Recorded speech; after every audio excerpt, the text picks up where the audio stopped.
Oleh karena itu, begitu manusia sudah meninggal, tentunya kan fungsi otak semuanya kan juga tidak bisa bekerja secara sempurna. Tetapi sukma kan masih bekerja.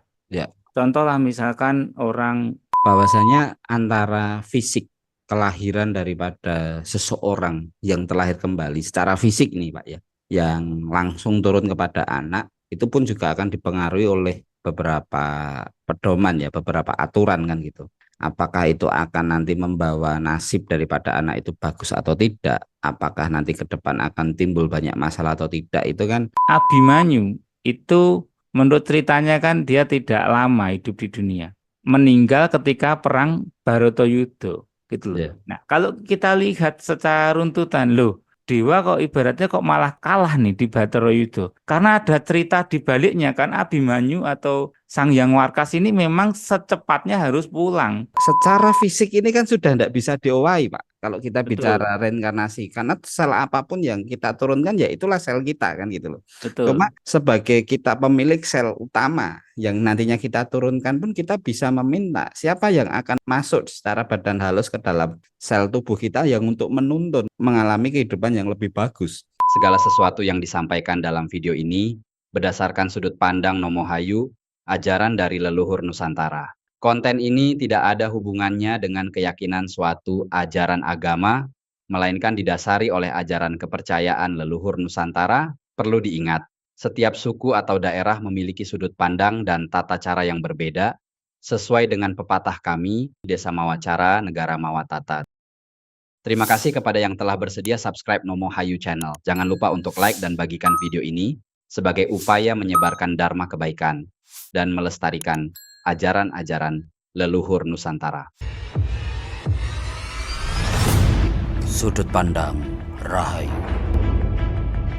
menjawab pertanyaan dari beberapa rekan untuk Oke. mengulas tentang adanya kawruh yang kita belum tahu ini apakah kawruh itu betul-betul bersumber dari ajaran leluhur kita atau seperti apa. Tentunya dalam pembahasan kali ini kita akan berbicara tentang adanya reinkarnasi. Oke. Kalau secara umum itu reinkarnasi itu kan kehidupan yang timbul kembali atau tumbuh kembali setelah proses kematian seseorang.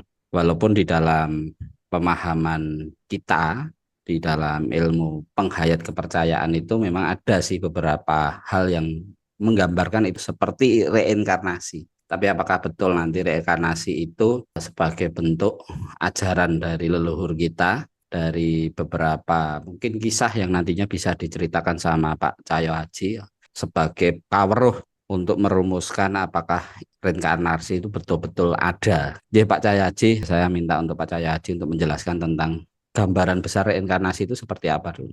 Monggo.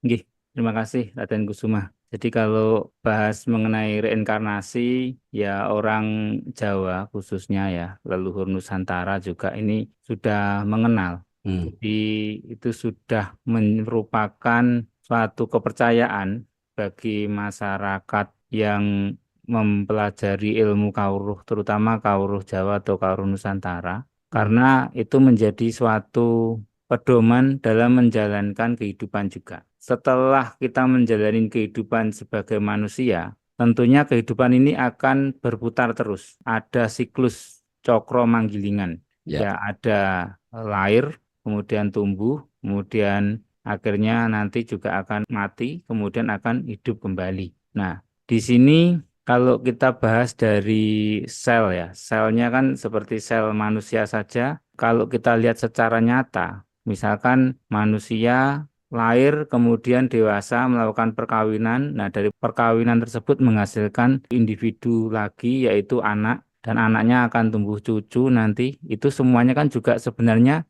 inti selnya itu masih ada. Meskipun individu itu mengalami kematian nantinya, tetapi Hmm. selnya pun kan tetap ada, tidak mati. Ketika sudah beranak, maka sel itu tidak mati. Karena tubuh kita ini kan terdiri dari jutaan atau miliaran sel ya. Nah, Ya. sel inilah yang akan menyusun dari organ, dari sistem tubuh, contohnya sistem pernapasan, sistem pencernaan, sistem saraf, dan yang lain-lain itu merupakan kumpulan dari sel. Nah, inti sel sendiri ini nantinya yang akan berkembang untuk terlahir kembali. Ini dari kehidupan yang mudah untuk dilihat dari ilmu biologi molekulernya. Nah, tetapi bagaimana dengan kehidupan ketika manusia itu meninggal? Nah, setelah meninggal ini nantinya apakah akan dilahirkan lagi? Kan begitu pertanyaannya. Kemudian setelah dilahirkan nanti apakah lahir jadi manusia, ataukah jadi tumbuhan, ataukah jadi hewan, atau kemana ini si Ya. manusia ini kan gitu. Kalau raganya kan udah pasti ini meninggal. Raganya kan meninggal kan ya ada yang dikubur, ada yang dikremasi dan yang lain-lain. Jadi tergantung pangrumat atau bagaimana manusia hidup ini memperlakukan raga tersebut gitu, sesuai dengan tradisi budaya masing-masing. Jadi ini ya Pak Cahyadi, bahwa kalau kita bicara reinkarnasi itu ada beberapa proses yang berreinkarnasi itu, apakah fisik kita yang tadi dijelaskan sama Pak Cahyadi itu berupa sel, atau mungkin badan yang sifatnya badan halus atau jiwa kita kan gitu. Nah, Ya, kalau kita melihat sebenarnya di dalam proses peralihan atau menurunkan sel kepada seorang anak itu kan yang berubah bentuk atau yang melanjutkan kehidupan itu kan tidak hanya selnya saja ya. Karena kalau kita bicara sel itu kan juga memuat beberapa mungkin sifat dari orang tua. Kalau kita secara umum itu kan anak itu kadang-kadang sifatnya kan turun dari orang tuanya. Bahkan ya. penyakit pun juga ikut turun kan gitu. Itu Iya, seperti apa Pak Cahyo? iya, betul. Jadi kalau misalnya itu kan karena genetical ya. Hmm. Jadi genetical ini kan akan membuahkan suatu hasil yaitu bawaan. Bawaan ini ya berhubungan bisa dengan sifatnya, ataukah misalkan dengan predisposisi atau penyebab penyakit. Contohnya misalkan orang yang kena kadar gula tinggi. Nah, Ya. ketika dia punya anak, maka anak tersebut juga akan rentan terkena dengan kadar gula tinggi karena pengaruh dari selnya. Nah, sel bawaan atau DNA-nya. Nah, disinilah yang menggambarkan bahwa kehidupan itu sebenarnya itu berputar dan terlahir kembali dalam bentuk yang berbeda. Ya. Itu mau nggak mau kita harus ya percayain itu. Karena apa? Karena sekarang rumus genetikal atau DNA itu udah ditemukan. Kalau enggak kan gimana cara ngelacaknya ini anaknya siapa? Kalau misalkan nggak tahu kan itu kan sekarang kan juga cara ngelacaknya adalah dengan rumus DNA. DNA itu DNA. adalah inti sel kehidupan. Itu secara badan atau secara raga. Nah, bagaimana ketika kita ngomong yang berhubungan dengan badan halus? Karena kan badan halus ini ya tergantung dari kepercayaan masing-masing, ya kan? Nah, manusia itu setelah meninggal dunia itu maka akan mengalami 3 fase, yaitu adanya moyo roso, moyo sari, dan moyo jati. Hmm. Nah, di sini moyo roso berarti setelah meninggal masih merasakan sesuatu. Rasa-rasanya yang ada di dalam dunia ketika hidup itu masih bisa merasakan. Itu. Karena apa? Karena masa peralihan. Ketika masa peralihan masih terasa, gitu loh. Hmm. Eh, Kemudian setelah itu akan masuk namanya moyo sari. Nah, ini yang rasanya tadi sudah mulai hilang. Jadi tinggal sari-sari. Sari-sari ini cukup banyak juga artinya. Apakah nanti yang berhubungan dengan sari-sari dari dharmanya, ataukah ini adalah sari-sari dari hidupnya? Nah, ini tetembungan atau ilmu kawruh ataupun kata ini sangat sangat miring. Banyak sekali artinya. Ya. Kemudian setelah itu masuk ke alam namanya Moyo Jati atau alam yang sesungguhnya atau alam yang sejati. Alam yang sejati ini seperti penempatan. Penempatan setelah mengalami proses kematian tadi akan ditempatkan di mana? Apakah tetap di alam antoro antara hidup dan mati? Ada yang bilang belum sempurna. Ataukah dia sudah bisa masuk ke kasedan jati atau kasuargan jati atau alam kasuargan atau kasedan itu kembali ke cahaya lagi, Hmm. benar-benar istilahnya menjadi cahaya yang suci lagi, ataukah akan ditempatkan bertugas tempat lain. Contoh misalkan masuk ke alamnya Ariloko atau alamnya bangsa lembut, ataukah masuk alamnya Indroloko atau alamnya Kadewatan atau alamnya para dewa, ataukah masuk ke alam dunia lagi Hmm.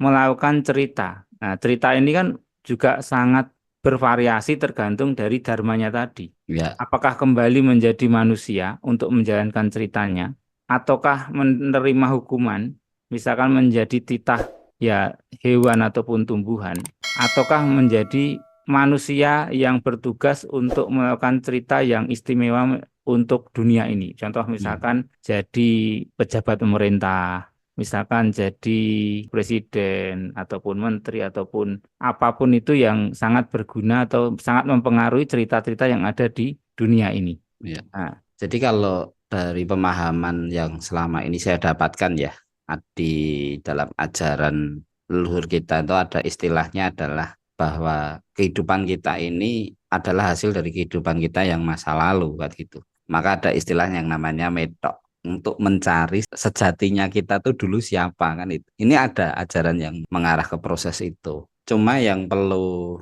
kita gali lagi, Pak, bahwasanya di dalam proses reinkarnasi untuk kita memahami bahwasanya kita itu dulu betul-betul hidup loh. Kalau ya, kita bicara ketika kita nanti mati kemudian dihidupkan kembali, otomatis kan secara fisik juga akan berbeda. Entah kita masuk ke fisik dari keturunan orang yang berbeda. Jadi ingatan atau memori ketika kita dihidupkan kembali itu bahwa ternyata kita tuh ada keturunan si A si B ini kan sudah tidak bisa kita ingat ya Pak betul. Jayadi. Betul, karena suatu ingatan hal-hal seperti itu kan melekatnya kan pada kehidupan dari raga. Hmm, Nah, oleh karena itu begitu manusia sudah meninggal, tentunya kan fungsi otak semuanya kan juga tidak bisa bekerja secara sempurna. Tetapi sukma kan masih bekerja. ya, Contohlah misalkan orang tidur. Orang tidur kan masih bisa bermimpi. Dalam arti ya, kan sukmanya kan masih bisa menjalani suatu cerita atau badan halusnya. Nah, hmm, ini yang mesti kita percaya bahwa manusia itu mempunyai badan kasar dan badan halus. Contohnya ketika kita menerima petunjuk lewat mimpi, itu pun kan yang menerima petunjuk kan sebenarnya kan badan halus kita. ya, Secara badan kasar kita tidur. Tidur kan dipanggil aja kan tidak dengar. Gitu betul, loh. Kadang-kadang kita mau dengerin musik waktu tidur ya nggak bisa terima wong kita lagi tidur kok. ya, Tetapi kita ya, bisa menerima sasmito atau petunjuk dari Yang Maha Kuasa ataupun petunjuk gaib itu ketika kita menjalani tidur. Nah, ya, ini yang mesti kita percayai bahwa kehidupan itu akan berjalan terus sehingga nantinya akan membuat manusia ini lebih baik dalam bertindak. Kenapa? Karena akan memiliki namanya suatu prestasi, prestasi dalam kehidupan. Jadi istilahnya dharma baktinya, maka dikatakan istilahnya moyosari. Kalau kita misalkan dihitung ataupun ditimbang, itu ibaratnya kamu nih sari-sarinya, atau kita ini semuanya sari-sarinya itu seberapa inti sarinya. ya, Banyakan ampas atau banyak sarinya kan begitu. Contohnya kalau misalkan banyak sarinya, oh berarti akan digunakan. Tapi kalau banyak ampas, kan ya mesti itu disortir, kan seperti itu. Itu betul, gambaran secara kasar. Makanya seberapa toh sarimu atau dharma baktimu atau intimu yang baik itu seberapa. Nah, itulah yang menjadi nilai dalam kehidupan ini. Jadi ketika orang sudah meninggal dunia, maka yang dinilai itu bukan lagi harta benda. ya, Kenapa? Harta bendanya nggak bisa dibawa loh. betul. Misalkan dia punya pesawat, apa ya pesawatnya dimasuk nih dalam kuburan, kan ya enggak. Seperti itu. Misalkan punya apa kekayaan berapa banyak pun ya tetap tidak bisa dibawa karena sudah berbeda alam. Tetapi yang membedakan adalah dharma tadi atau sari tadi. Maka dikatakan ada moyo sari. Alamnya sari-sari tadi benar-benar disaring, Ya, disaring ataupun dipilih mana ini yang memiliki derajat ataupun keutamaan yang tinggi. Nah, disitulah yang akan menjadi nilai dari manusia tersebut. Maka di dalam kehidupan, ketika manusia setelah meninggal, itu ada yang disebut juga dengan Eko Katri Sabto. Seperti bilang orang Jawa kan ada 1 hari, 3 hari, 3 hari. dan 7 hari. Maka Hmm, disebutnya itu adalah Eko Katri Sabto. Nah, Eko itu masih masuk Moyoroso. Kemudian Katri itu adalah Moyosari. Sabto itu adalah masuk Moyojati. Jadi hmm, disinilah sebenarnya kalau perjalanannya itu normal. Berarti ini kalau udah normal, begitu 7 hari, ini sudah benar-benar melesat masuk ke alam yang sejati. Alam sejati sesuai penempatan nanti. Hmm. Apakah akan dilahirkan kembali ataukah kembali ke kesempurnaan? Bali mering pengayamaning Gusti, Bali marang kasampurnan jati atau kembali ke kasedan jati. Ketika Moyo Roso, ya itu masih mengingat, masih tahu alam dunia tetapi sudah nggak punya raga. Begitu udah masuk Moyosari itu sudah benar-benar mulai hilang semua itu karena rosonya udah nggak ada, udah mulai roso Bali marang asali. Yang ada tinggal apa? Tinggal sari-sarinya manusia hidup tadi. Hmm. Gitu loh. Nah, dari sari-sari ini pun juga akan nanti tercium baunya, si bau badan halus tadi. Ya, Baunya wangi atau banger. ya, Nah, ya, ya. kalau wangi ya akan bercampur dengan yang wangi. Kalau banger ya sudah, maka akan dimasukkan, dicampurkan dengan yang banger atau yang berbau yang tidak sedap. Itu dicampur ke Hmm. sana. Jadi arahnya udah kalau sudah seperti itu nantinya tentunya penempatannya pun juga pasti akan berbeda. Beda. Nah, Ya. itu Jadi ini ya Pak Cahya Haji, bahwa proses secara normalnya itu Moyo Roso, Moyo Sari sama Moyo Jati itu sebenarnya hanya ditempuh dalam waktu yang singkat ya, maksimal hanya di 7 hari ya itu sebenarnya. itu kalau orangnya ini ya termasuk orang yang istimewa atau orang yang Ya. mempunyai dharma bakti yang baik. Ya kalau tidak Pak, Nah, sampai nah berapa lama itu? ini nggak ada ukurannya Nggak karena ada batasnya ya. nggak ada batasnya karena misalkan nih begitu masuk itu ada nanti yang dikatakan alam antoro. Jadi antaraning urip lan mati. Kenapa dikatakan urip lan mati? Karena sebenarnya masih hidup tapi tidak memiliki raga, maka dikatakan antoro. Hmm. Bagaimana dengan rasa? Rasanya masih hidup. Pengen makan, pengen. Gitu loh. Dalam arti yang makan bukan badannya, tetapi rasanya. Ya, ya, Contoh begini, kita kalau misalkan nih mencium bau dari orang yang menanak nasi, tiba-tiba ya, kan perut kita terasa kenyang.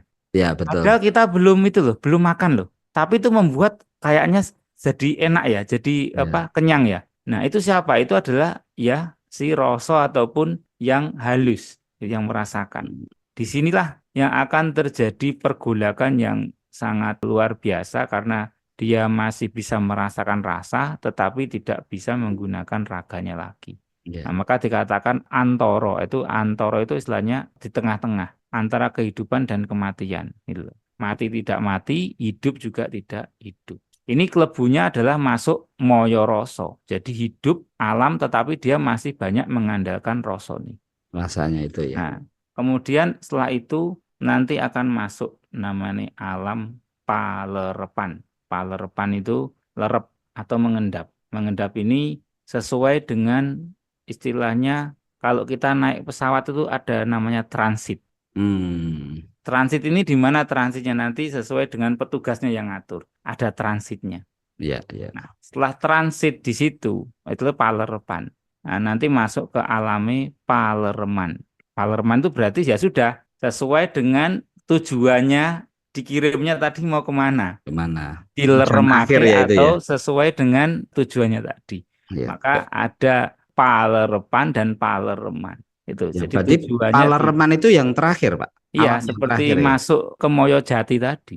Gitu loh. Hmm, Kalau Moyosari itu sama dengan kayak palerepan. Palerepan ya. Ibaratnya ini kayak semacam dikalkulasi lah, dikalkulasi Dihitung, atau dihitung dulu, ya kan? Ini diperes. kira-kira nilainya ini berapa nih, gitu loh. Kalau misalkan ternak kan kalau dihitung kan berat Ya. badannya berapa? Kalau emas, ini timbangkan emasnya berapa karat, kan Nah gitu. ini Pak Cahyo Haji, pertanyaannya yang pada akhirnya siapa yang menimbangkan gitu loh? Ya Siapa itu yang akan memilah apakah itu berjalan secara natural sendiri atau memang kalau mungkin di ajaran lain ya itu ada sosok yang tugasnya ngatur dan segala macam. Ya, itu sifatnya sudah sesuai dengan perjalanan gaib, sudah ada yang mengatur semuanya. Contoh misalnya begini, ketika kita ngomong bau dari sukma itu nggondo arum, Ya. berbau wangi, dia otomatis bisa melesat ke atas. Nah, Hmm. ketika baunya itu tidak harum, dia nggak akan bisa melesat, tidak akan bisa menembus. Itu salah satu contoh gambaran dari Sukma tadi seperti itu. Ya. Tetapi di situ pun juga ada petugas-petugas. Nah, petugas ini juga cukup banyak. Contoh lah misalnya gini, ketika bayi lahir, Ya. ada yang nyambut nggak? Orang tuanya. Orang tuanya ada yang nyambut, gitu loh. Ketika meninggal, ada yang nyambut nggak? Ada, Karena itu terlahir di alam yang berikutnya ya. yaitu perjalanan kehidupan, Oh, iya iya gitu loh. iya. Tetapi golongan yang mana ini kan gitu kan. Nah, di Ya. situ harus melewati namanya alam sari tadi atau moyo sari itu harus dilewati. Ya. Itu. Nah, Cuma gini Pak Cahyohaji, bahwasanya konsep yang diusung di dalam rekanasi dalam ajaran leluhur kita, selain rasa yang melekat pada diri kita, selaku subjek yang melakukan perjalanan kehidupan, itu kan juga ada keturunan. ya. Terkadang kan perilaku kita di kehidupan kita yang sekarang ini yang kurang baik, itu juga akan menimpa pada keturunan kita juga kan gitu. Loh, itu bisa langsung hubungannya. Karena apa? Ya, Contoh lah, anak diberi ya. makan dari makan makanan yang misalkan hasil korupsi, ya Hmm. kan? Ataupun hasil dari uang yang tidak benar. Nah, tentunya ini kan hasil rezeki ini kan sebenarnya menyengsarakan orang lain. Ya, Maka ketika diberikan ke anaknya pun juga, itu pasti akan makanan yang dimakan tuh ya adalah makanan yang kotor. Ketika makanan yang kotor, tentunya dampaknya pun darahnya pun kan juga pasti darah yang kotor. betul. Terus jalan hidupnya bagaimana? Jalan hidup yang kotor juga, maka sangat mudah terkena oleh gangguan-gangguan yang sifatnya baik kelihatan ataupun tidak kelihatan. Ya, Itu dampaknya secara langsung seperti itu lah. Kalau misalkan mau percaya mau nggak percaya ya nggak apa-apa. Ini beratnya yang percaya hukum dharma ya silahkan, yang tidak percaya hukum dharma ya silahkan. Tetapi namanya kalau kita melakukan perjalanan kehidupan, hukum dharma itu pasti ada. ya, Hukum dharma itu merupakan pedoman. Karena kalau hukum dharma itu dicabut atau tidak dipercaya lagi, maka akan rusak tatanannya. ya, ya. Akan Betul. terjadi kerusakan. Padahal kenapa? Karena sebenarnya namanya orang menanam itu pasti akan menuai. Itu. Ya, itu artinya tadi ketika kita bicara Moyo Roso Moyo Sari pun juga akan berinkarnasi kepada anak turun kita juga kan, Pak Saya sih. Belum tentu juga. Hmm. Jadi kalau misalkan namanya sudah penempatan ataupun melakukan tugas baru tadi, itu belum tentu. Enggak, Nah, maksud saya gini, secara tadi kan secara fisik dari sel DNA dan segala macam kan ini turun nih ke anak. ya, Kemudian perilaku kita selama hidup, kita belum bicara subjeknya itu belum mengalami proses meninggal. Tetapi ketika kita memiliki keturunan, terkadang kan sifat rasa, contoh nih bapaknya itu punya rasa dermawan, sehingga orang di sekitarnya itu menghormati atau menghargai subjek tersebut. Otomatis kan penghormatan itu juga akan menurun kepada anaknya juga kan. Oh ini anaknya si A nih. Artinya rasa daripada si orang tua itu juga akan dirasakan oleh si pada anak itu sendiri kan gitu. betul. Jadi sebenarnya itu kan anak itu kan juga akan mengikuti dan orang tua pun juga akan mengikuti apa yang dikerjakan oleh anak. Ketika orang tuanya mendapatkan suatu tempat kedudukan yang tinggi, maka anaknya pun kan akan naik derajatnya juga. Ya, Begitu pula ketika anaknya naik derajatnya, orang tuanya pun juga keangkat. Nah, yang jadi pertanyaan kadang-kadang seperti ini. Ketika orang tuanya itu baik loh, tapi anaknya kok nggak karu-karuan. Nah, ya, disinilah apakah itu yang berbeda itu apanya ini yang berbeda? Padahal selnya sama loh, gitu loh. Nah, ya, disinilah yang membedakan. Kenapa itu bisa berbeda wataknya? Karena kalau kita ngomong bentuk badan, ya itu kan istilahnya perwujudan kasar atau raga. Kemungkinan bisa hampir mirip, hampir sama. Tetapi yang membedakan ketika tadi jalan kehidupan, dia mendapatkan makanan dari makanan yang seperti apa, ya, menjalani kehidupan yang seperti apa. betul. Kemudian ketika lahirnya benar-benar dari perbuatan yang murni atau tidak, Hmm, atau karena dia tercipta dari keinginan dari rasa. Contoh hmm, seperti ini. Kalau kita melihat relief di Candi Sukuh itu kan ada Buto atau raksasa, raksasa yang menggoda manusia untuk supaya dia bisa lahir ke dunia. hmm. Kenapa? Karena dengan dia saling menggoda kepada manusia, kemudian manusia tadi yang mestinya belum saatnya melakukan hubungan suami istri atau belum saatnya menikah tetapi sudah melakukan hubungan suami istri sehingga mempunyai anak. Nah, anak tersebut kan berarti apa? Terbentuk atau tercipta dari kondisi karena rasa. Tentunya jiwanya pun itu juga pasti akan berbeda dengan jiwa-jiwa yang murni yang dihasilkan dari perkawinan yang resmi. Disinilah tentunya yang akan mempengaruhi juga perjalanan kehidupan dan sifat tingkah laku dari anak tersebut.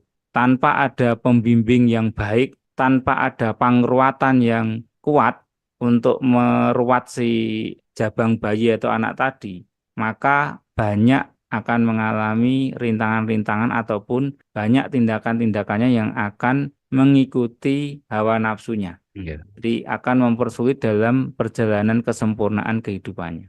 Jadi boleh saya simpulkan seperti ini, Pak. Bahwasanya antara fisik kelahiran daripada seseorang yang terlahir kembali secara fisik nih, Pak ya, yang langsung turun kepada anak itu pun juga akan dipengaruhi oleh beberapa pedoman ya, beberapa aturan kan gitu. Apakah itu akan nanti membawa nasib daripada anak itu bagus atau tidak? Apakah nanti ke depan akan timbul banyak masalah atau tidak? Itu kan dari proses terjadinya peralihan sel-sel tubuh si orang tua kepada anak ini kan perlu betul-betul dijaga betul ini. Ya, Jangan sampai asal-asalan juga kan gitu. ya, Karena ini akan mempengaruhi masa depan daripada proses pertumbuhan sel kita juga di watak baru ini atau watak anak ini sendiri. ya, Begitu juga di dalam proses perjalanan dari badan halusnya. Badan halusnya manusia tadi kan disebut ada rasanya, ada sari-sarinya, kemudian ada yang sifatnya sejati yang akan kembali seperti awal mulanya kita diturunkan yaitu dalam bentuk cahaya kan seperti itu. ya, Nah, bagaimana kita itu di dalam proses memahami atau mengetahui bahwasanya nanti kita akan kembali nih betul-betul ke kesejatian atau hanya sebatas kita di alam antoro terus ndak bisa reinkarnasi kembali atau mungkin kita bisa langsung selesai. Maksudnya selesai itu reinkarnasi yang ketika kita kembali ke cahaya kan ada kemungkinan untuk kita dihidupkan kembali kan Pak. betul, Tergantung perintahnya kan. Ada pula betul, yang tidak. Atau mungkin kita masuk ke alam yang lebih tinggi lagi. Mungkin kita betul, nanti dilahirkan di alam kadewatan atau apa kan kita nggak tahu ini. ya, Nah, betul. bagaimana ini prosesnya Pak Jayadi? Ya, jadi itu tergantung individunya. Satu, mempunyai kepercayaan untuk itu atau enggak. Ya, Kan itu kan. Kalau individunya tidak mempunyai kepercayaan terhadap suatu dharma bakti bahwa dengan kehidupan kita ini yang lebih baik, dharmanya akan meningkat kehidupan kita di tahapan berikutnya. Tentunya juga akan berbeda. Ketika manusia punya kepercayaan dia menjalaninya, tentunya dia akan mendapatkan hasil yang lebih baik nanti untuk kehidupan berikutnya. Tetapi apabila tidak merasa oh, hidup itu cuma sekali, hmm, ya sudah. Kalau hidup cuma sekali kan pokoknya saya sudah misalkan saya sudah melakukan suatu kesalahan, kemudian saya sudah berbuat baik, ya kalau dihitung-hitung ya masih ada plusnya ya pokoknya saya akan nanti pasti masuk misalkan ke alam kasuargan jati, contohnya ya, seperti itu. Nah, ya, ini kan memang prinsip ini pun juga kalau hidup cuma sekali itu tidak salah. Hidup cuma sekali dengan menggunakan raga yang sekarang. raga yang sama ya. Raga yang sama itu cuma sekali. Ya, Tapi jangan salah loh, sel aja, sel kita aja, hidup itu berkali-kali loh. betul. Begitu kita punya anak, loh itu hidup kita loh. Membentuk raga baru kan gitu ya. Itu membentuk raga baru. Itu menandakan bahwa kita ini sebenarnya juga sudah apa? Sudah hidup juga di tempat yang berbeda. Dengan jalan hidup yang berbeda. Ya, Jalan hidup orang tua dan jalan hidup anak itu udah berbeda. Itu dialami oleh ya, sel kita loh. Sebenarnya betul. gitu. Itu makanya kalau ngomong hidupnya cuma sekali, ya mesti kita kasih gambaran bahwa sel aja udah hidup berkali-kali. Ya. Turun temurun selnya masih hidup itu. Nah, Bahkan bukti nyatanya bahwasannya terkadang sel yang membentuk badan baru itu secara fisik pun terkadang ada kemiripan ya dengan orang tua ya. ya karena itu kan rantai Ya, DNA-nya itu hampir sama rantai ya. genetikalnya. Artinya kan secara sel pun itu betul-betul nyata itu adalah turun bukan sel baru lagi kan gitu loh Pak. Karena Betul, masih menyimpan memori dalam sel itu membentuk tubuh sehingga mirip dengan orang tuanya ini kan gitu. Yang perlu kita lakukan di dalam kehidupan kita, entah percaya atau tidak terhadap reinkarnasi kan kenyataannya bahwasanya ketika kita tuh memiliki anak, itu biasanya sifat dari orang tua itu ingin anaknya itu menjadi anak yang baik, anak yang berguna, yang kedepannya akan mendapatkan kehidupan yang bagus kan gitu Pak ya. Ya, Apapun yang dilakukan oleh orang tuanya tujuannya adalah bagaimana anaknya ini hidupnya akan enak nanti ke depannya, ya, akan mendapatkan kemuliaan, akan ya, mendapatkan ketentraman kan gitu. Ini sebagai bentuk betul, bahwasanya kita itu secara kecerdasan sel itu membangun cara berpikir kita itu bagaimana sel yang kita turunkan itu juga akan mengalami rasa yang lebih baik ke depannya selalu kan gitu Pak. Terkadang kan betul, orang tua itu memiliki cita-cita, memiliki harapan tuh kalau punya anak itu nek iso luwih dari orang tuanya kan gitu. betul, Ini salah satu bentuk kecerdasan daripada sel tubuh kita yang memberikan perintah pada pikiran kita itu ketika sel itu membentuk badan baru atau raga baru itu bagaimana sel itu betul-betul ke depannya akan lebih mendapatkan kehidupan yang lebih bagus. Seperti betul. itu ya Pak Cahyaji. Ya, ya, Kalau kita bicara tugas kita di dalam kehidupan itu kan tidak hanya terhenti pada diri kita, ya, termasuk bagaimana kita itu memiliki suatu siklus untuk selalu menurunkan. Nanti anak kita juga akan menurunkan lagi. Nanti cucu kita akan menurunkan lagi, di mana sel itu yang dibawa adalah sel kita terus ini, betul. secara berurut-urutan gitu loh. Nah, apakah ada sangkut pautnya antara anak yang nantinya ke depan itu menjadi anak yang baik itu juga akan berpengaruh pada badan halus kita dalam proses perjalanan, Pak Cahya? Kalau untuk apa yang dilakukan anak terhadap orang tua, hubungannya begini. Ketika orang tua itu mempunyai anak yang baik, tentunya contohnya ya baik dalam berperilaku, baik dalam ilmu spiritualnya juga bagus, maka si anak pun ini ibaratnya juga bisa memberikan doa kepada orang tuanya. Hmm. Itu supaya orang tua atau leluhurnya itu juga didoakan supaya diberikan ampunan atas semua dosa dan kesalahannya dan segera masuk ke kasedan jati atau kasuwargan jati. Ya. Ataupun kalau misalkan menempuh jalan kehidupan yang baru itu menempuh jalan kehidupan yang lebih baik. Ini untuk si badan halusnya. Nah, karena kalau badan halus sampai sekarang ini kan belum dipelajarin dalam biologi molekuler. Tapi Ya, kalau badannya kan udah ada, gitu loh. sudah ada Sel-selnya udah ilmunya ya. dipelajarin. Itu. Cuma boleh enggak sih Pak saya berpendapat gini Pak, bahwa ketika pertumbuhan sel atau penurunan sel tubuh manusia secara wadak, itu kan nantinya si anak ini akan mendapatkan atau sel berikutnya itu akan mendapatkan kehidupan yang bagus, lebih bagus. Sehingga dalam proses kelahiran itu ada badan halus yang dimasukkan itu sesuai dengan kadar kemampuan si badan halus itu untuk merasakan kehidupan yang lebih bagus juga. Proses perjalanan badan halus ini, contoh nanti kita ketika kita meninggal dunia nih Pak, secara fisik sel tubuh kita itu kan sudah di jalur yang berbeda. Katakanlah jalur kanan nih, ini perjalanan sel sel fisik kita, wadah kasar kita itu di jalan kanan. Nah, kemudian ketika kita itu secara badan halus itu sudah melakukan perjalanan juga dan dilahirkan kembali, kita menduduki sel yang berbeda kan gitu loh Pak Cahyaji. Betul. Nah, menduduki sel yang berbeda, apakah sel ini mendapatkan penghidupan yang bagus atau yang nanti hidupnya yang susah? Sehingga itu nanti kadar daripada badan halus ini akan ditempatkan sesuai dengan apa yang kita lakukan dulu. Kalau dulu itu kita perilakunya buruk dan segala macam akan menempati sel yang di mana sel itu memiliki satu fase yang tidak enak, yaitu adalah fase di mana dia mengalami kehidupan yang sulit, serba sulit dan segala macam sehingga badan halus yang dimasukkan itu sebagai bentuk hasil dari kehidupan masa lalumu itu ya kamu akan mendapatkan kesulitan di kehidupan yang ke depan. Apakah seperti itu Pak Cahyaji? Tidak bisa langsung satu tambah satu sama dengan dua. Hmm. Cerita dari alam semesta itu sangat misterius atau kadang tidak terpikirkan oleh manusia. Karena nanti di balik cerita itu pasti ada cerita lainnya. Nah, jadinya bisa secara lurusnya ketika dia melakukan sesuatu yang baik, nantinya dia langsung akan diberikan kehidupan yang baik pula ke depannya. Nah, itu secara lurusnya. Tetapi misalkan ada cerita yang berbeda, bisa aja dia ditempatkan di cerita yang berbeda untuk membuat sesuatu yang baik lagi, gitu loh. Tidak langsung harus enak. Contohnya kita pernah dengar cerita Ya. Baratayuda Jayabinangun atau cerita Perang Baratayuda. Si Arjuna itu kan mempunyai anak namanya Abimanyu Hmm. atau punya anak namanya Ongkowijoyo. Menurut kitab Jitab Soro Pawonosoro atau menurut cerita kehidupannya, maka Arjuna ini anaknya akan menurunkan ratu. Nah, ratu ini tentunya akan diturunkan oleh siapa? Wahyu yang bagus pula.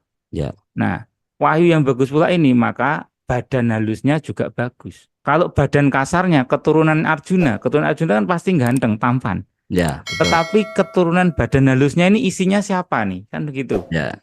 Nah, maka waktu itu yang diperintahkan itu adalah Bathara Warkas atau Sang Hyang Warkas oleh Bathara Guru atau Bathara Manikmaya. Nah, di situ karena apa? Ini adalah tugas penting. Jadi karena Sang Hyang Warkas ini adalah yang mengemban dayanya Wahyu Cakraningrat atau wahyunya ratu. Akhirnya Sang Hyang Warkas kan harus turun ke dunia. Ya, ya. Gitu loh. Nah, untuk menjalankan apa? Menjalankan cerita kehidupan di dunia, tugasnya menurunkan apa? Menurunkan benih raja atau benih ratu. Nah, tetapi keluarga ataupun orang tua dari Sang Hyang Warkas, yaitu Sang Hyang Somo, atau Bathara Somo itu tidak boleh. Loh, anakku jangan diturunkan lah. Kalau anakku diturunkan lah nanti kan nggak ada temennya saya kan gitu. Ya. Nah, tetapi Sabdo Pandito Brahmana Raja, apa yang sudah disabdakan harus tetap dijalankan.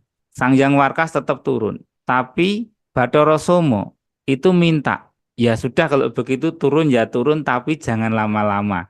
Ya. Nah, akhirnya kan Abimanyu itu menurut ceritanya kan dia tidak lama hidup di dunia, meninggal ketika perang Bharatayuddha, gitu loh. Ya. Nah, kalau kita lihat secara runtutan, loh. Dewa kok ibaratnya kok malah kalah nih di Bathara Yudha. Karena ada cerita di baliknya kan Abimanyu atau Sang Hyang Warkas ini memang secepatnya harus pulang ke alam kadewatan. Nah Ya. ini kalau dilihat kan, wah di alam dunia ternyata dia nggak enak ya, kok kalah perang ya. Tetapi sebenarnya nggak sebegitu kan gitu loh. Ya, ya, Makanya ya. kita ini nggak bisa mengambil kesimpulan menurut alur pikiran kita. Karena Ya, ternyata ada cerita di balik cerita. Kenapa Sang Abimanyu kalah? Karena harus segera pulang betul, ke betul. alam kadewatan. Dan Abimanyu sudah menurunkan namanya benih raja. Setelah tugasnya selesai, menurunkan benih raja, ya sudah dia pulang. Gitu loh. Dipanggil kembali ke alam kadewatan. Ini salah satu contoh yang berhubungan dengan badan halus tadi. Nah, bagaimana nih dengan kita nih? Kalau misalnya manusia mau punya anak atau apa, loh kita juga bisa memohon. Mohon kepada Tuhan Yang Maha Esa supaya yang masuk ke anak kita nanti adalah benih-benih yang bagus juga. Ya, ya. Sukma yang bagus atau benih yang sejati. Nah, sukmanya manusia ataupun sukmanya dewa yang masuk ke tubuh dari anak turun kita untuk mendapatkan hasil yang lebih baik. Ataupun kita bisa juga apabila ada leluhurnya atau ada dari leluhur-leluhurnya yang belum ke kesempurnaan, nah, juga bisa dimintakan supaya ya udah daripada repot belum ada jalur disuruh masuk ke padak dari cucu-cucunya untuk Ya, menjalankan kehidupan atau menggunakan raga untuk menjalani kehidupan untuk membentuk dharma yang lebih baik lagi. ya. Nah, contoh misalkan cerita kerajaan Singosari. Jadi kalau ada cerita rakyat itu bahwa Ken Arok. Kenapa Ken Arok itu menjadi seorang raja? Kan ini kan Ya, dia itu udah nggak karu-karuan dari anak kampung, tapi kok bisa jadi raja? Karena apa? Hubungannya dengan penitisan tadi. Nah, ya. kalau kita menelusuri cerita Ken Arok, ternyata ketika Ken Arok ini sebelum dilahirkan, orang tuanya ini memohon kepada Tuhan supaya nanti anaknya ini adalah merupakan titisan dari Dewata juga. Nah, Hmm. akhirnya disitulah dayanya dari Bathara Brahma itu akhirnya juga memberikan doa restu atau memberikan restu kepada kedua orang tuanya Ken Arok. Sehingga Ken Arok ini meskipun badannya adalah badannya orang desa, tetapi badan halusnya adalah badan halus dari Dewata. Ya. Sehingga dalam perjalanan kehidupannya, nah Dewata ini harus mengemban tugas. Meskipun dia dilahirkan dengan kondisi yang biasa-biasa, tapi karena dia mengemban tugas alam semesta, akhirnya pun toh menjalani menjadi seorang Raja Singosari. Meskipun akhirnya ibaratnya Ken Arok pun kan juga mengalami kematian dari anak tirinya istilahnya, dari anaknya Tunggul Ametung. Dalam ceritanya kan seperti itu. Nah, Ya, kalau seperti itu ibaratnya apa? Itu adalah karma ataupun dharma dari raga. Jadi yang cerita utamanya adalah menjadi raja dan menurunkan raja dan membuat raja di Singosari, tetapi cerita diri pribadinya itu adalah cerita cerita raganya, sebenarnya. Yaitu semuanya ada rentetannya, tetapi yang cerita utamanya adalah menjadi seorang raja itu. ya, Jadi ini kita bisa ngambil intisari bahwa nantinya ke depan apabila ingin mempunyai seorang keturunan atau anak, itu dimohonkan kepada Tuhan supaya sukmanya ataupun badannya ini adalah dimasukin oleh sukma-sukma leluhur yang baik ataupun sukma-sukma kadiwatan yang akan membantu memimpin atau membuat cerita yang besar di dunia ini. ya. Jadi kalau boleh saya bilang bahwa peran dari orang tua yang nantinya akan menurunkan sel kepada anaknya ini sebenarnya perannya sangat besar sekali ya Pak ya. Karena Sangat kita bisa besar sekali. Ya, karena kita bisa istilahnya secara fisik ini kan sudah tidak bisa diowahi, Pak. Kalau kita Betul, bicara reinkarnasi, karena sel apapun yang kita turunkan ya itulah sel kita kan gitu loh. Cuma betul, sebagai kita pemilik sel utama yang nantinya kita turunkan pun kita bisa meminta siapa yang akan masuk secara badan halus ke dalam sel tubuh kita yang untuk menuntun mengalami kehidupan yang lebih bagus. Seperti itu ya betul, Pak Cahyaji. betul. Jadi ibaratnya peran orang tua ini sangat penting. Satu, ibaratnya menurunkan badan wadaknya dalam arti raganya. Berarti orang tua ini harus menjaga kesehatannya, terus kemudian menjaga gizinya, nutrisinya untuk mencapai menurunkan benih yang baik. Tetapi ada disampaikan juga bagi orang yang belajar ilmu kauro itu kan selain orang tua ini yang gulawentah atau yang membentuk jiwa atau badan halus dari anak tadi. Nah, Hmm. selain badan kasarnya adalah si anaknya, tetapi badan halusnya ini kita mohonkan. Ya, ya, Karena itu akan sangat mempengaruhi dari sifat tingkah laku anak dan jalan kehidupannya. Badan halusnya ini nanti titese sopo atau ya, panitisannya siapa. Inilah yang ya. sangat penting sekali. Kalau misalkan panitisannya dewa, ya sudah. Setelah itu dia pasti gelar cerita di alam dunia. Setelah itu mau kemana nih? Setelah dia kembali ya, ibaratnya punya anak, ya tetap ibaratnya itu kan nanti keturunan di alam dunia, tetapi setelah balik atau kembali ke Moyo Jati, ya asalnya dewa bisa aja kembali ke bentuk kadewatan lagi atau Kelewatan kembali lagi. ke tempat yang istilahnya cahaya suci tadi. Iya. Gitu.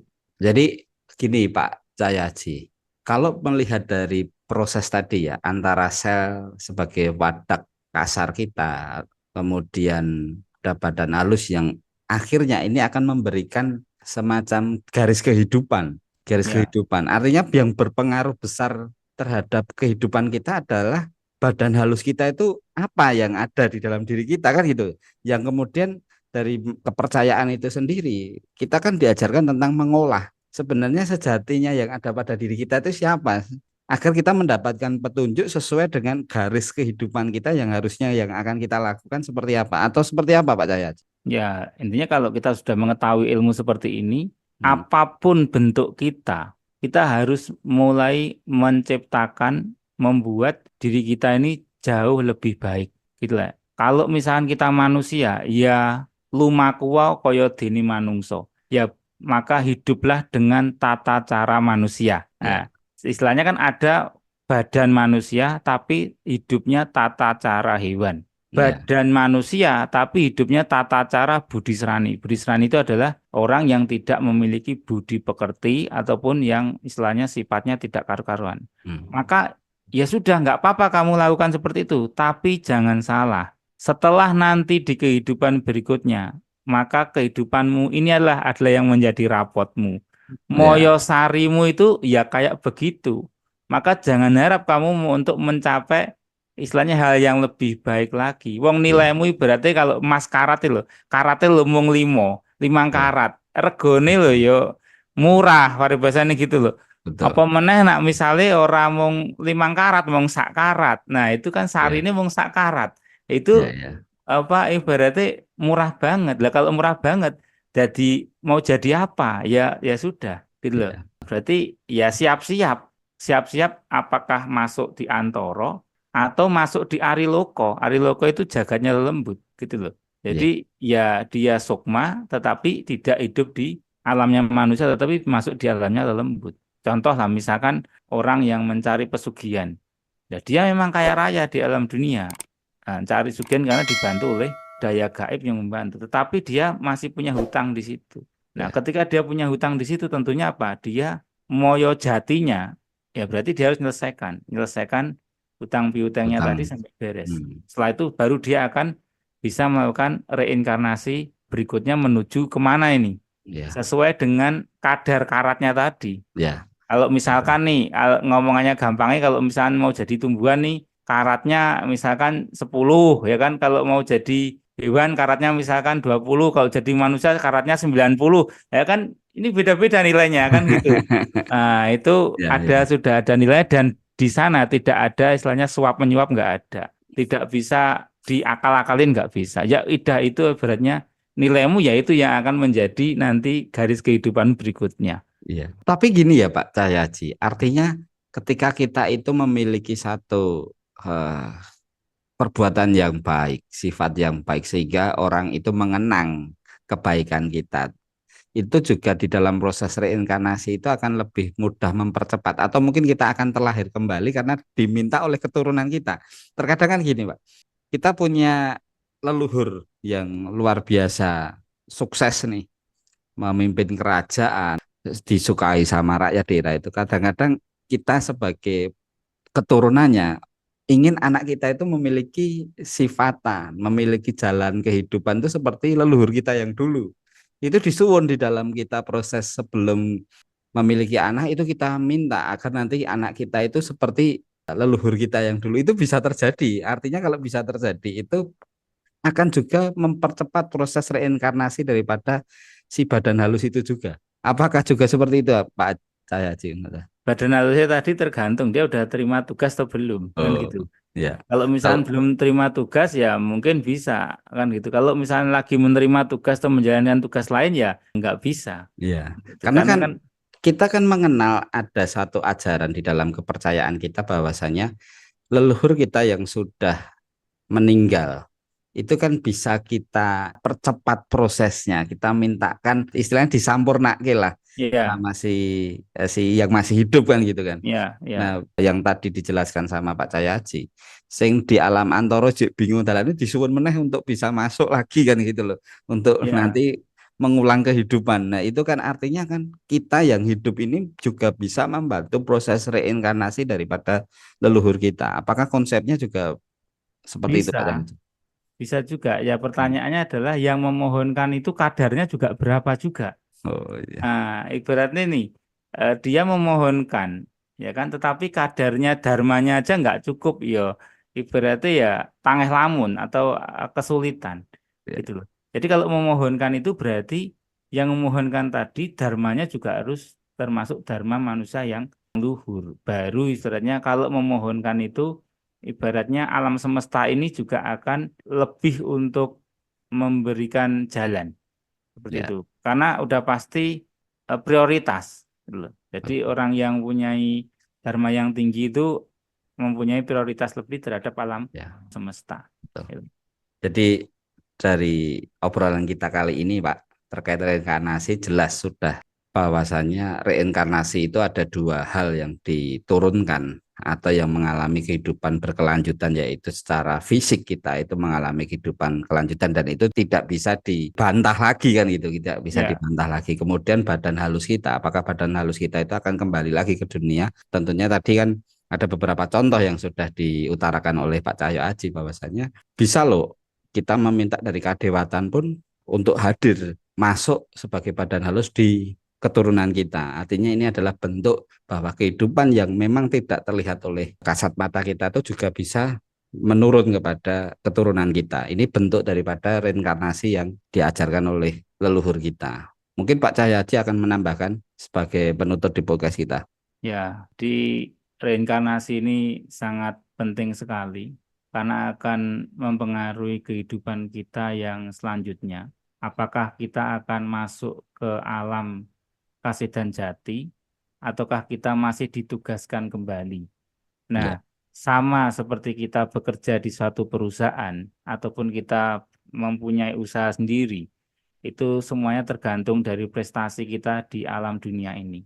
Kalau prestasi kita membuat suatu kebaikan, tentunya dharma kita juga tinggi dan nilai kita juga tinggi. Ketika nilai kita tinggi, kalaupun toh kita tugas lagi, itu tugasnya juga pasti tugas yang lebih baik lagi, gitu. ya, Nah, kalau misalkan yang belum baik ya nanti tugasnya bisa aja ditugaskannya lebih turun dibandingkan yang dialami dari sekarang. Oleh karena itu, bagi yang sudah mendengarkan, ya silakan untuk merubah atau membuat dirinya ini lebih bagus lagi setiap harinya untuk mencapai dharma yang baik. Ketika masuk ke alam Moyosari, sarinya ini benar-benar sari yang mahal atau ya. mempunyai inti sari yang dharmanya tinggi, karena itu yang akan menjadi nilai dalam kehidupan kita. Ya. Terima kasih Pak Makasih. Cahyadi. Rahayu. Rahayu.